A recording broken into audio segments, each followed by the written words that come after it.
What we're talking about when we talk about that is the absolute pursuit of profit at all human, environmental, and social cost. That is what we're really discussing. And to me, that is not a redeemable system for us to be able to participate in for the prosperity and peace for the vast majority of people.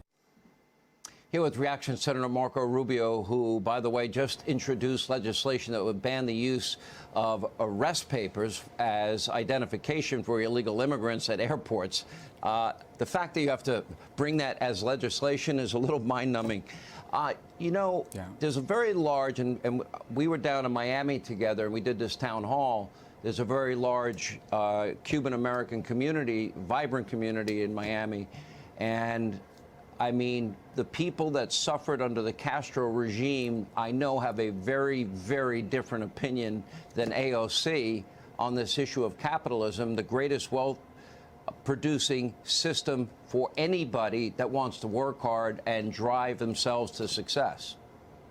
Yeah, I mean, I'm not surprised by those comments. Those comments are now the mainstream of the Democratic Party. And either people believe that or they have to pretend they believe it, and certainly their policies do.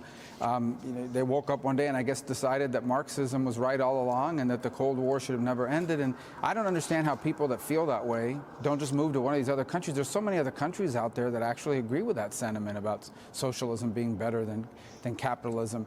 In the real world, the world I come from, the neighborhood that I grew up in, the people I've grown up around, my family, capitalism is not these big corporations. Capitalism is the small business owner. It's the person that started it out of the basement of their home or their garage and now owns a small business and employs 4 people. That's not possible in any other system but the capitalist free enterprise system. That's the only system in the world where that's ever been possible, where someone can come here legally from another country and in a short period of time be the owner of a business and control their own economic destiny, provide for their families and jobs for others like them. So, look, I think that's a great debate to have. We should have it. It's important to reinvigorate in every generation the belief in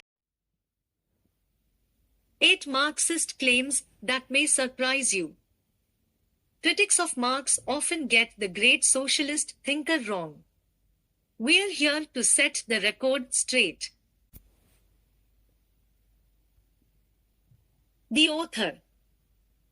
Mitchell Abulafia is a professor of philosophy at Manhattan College. 4. Powerful companies, concentrations of wealth, and new methods of production make it increasingly difficult for independent professionals and middle-class merchants to maintain their status. They end up with the wrong skill set or working for companies that have put their kind out of business. In other words, Marx anticipated the Walmartification of capitalist societies. The lower strata of the middle class, the small tradespeople, shopkeepers, and retired tradesmen generally, the handicraftsmen and peasants, all these sink gradually into the proletariat, partly because their diminutive capital does not suffice for the scale on which modern industry is carried on, and is swamped in the competition with the large capitalists, partly because their specialized skill is rendered worthless by new methods of production. 5. Marx did not seek the abolition of all property. He did not want the vast majority of people to have fewer material goods. He was not an anti-materialist utopian. What he opposed was private property, the vast amounts of property and concentrated wealth owned by capitalists, the bourgeoisie. As a matter of fact, at the end of the passage below, he and Engels derisively accuse capitalism of depriving people of their self-earned property. The distinguishing feature of communism is not the abolition of property generally, but the abolition of bourgeois property. But modern bourgeois private property is the final and most complete expression of the system of producing and appropriating products, that is based on class antagonisms, on the exploitation of the many by the few.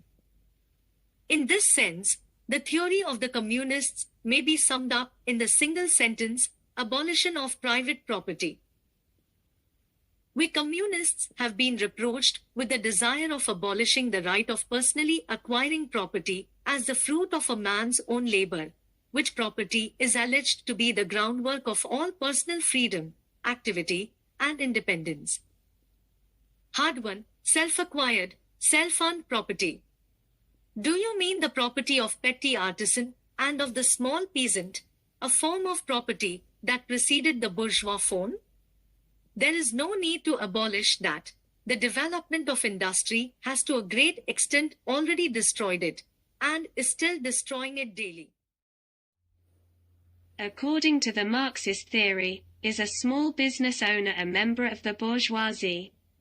No, small business owners belong to the petty bourgeoisie, an intermediate middle class that exists in between the proletariat and true bourgeoisie.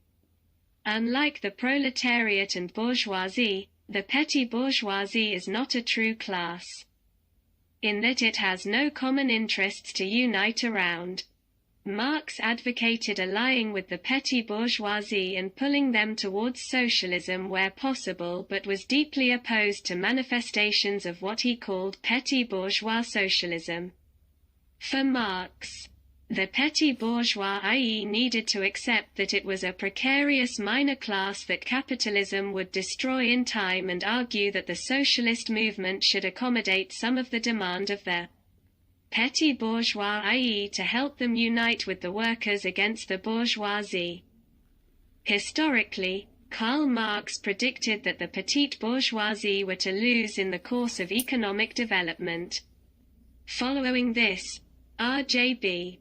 Bosworth suggested that they were to become the political mainstay of fascism, which represented in political form a terroristic response to their inevitable loss of power, economic, political, and social, to the haute bourgeoisie.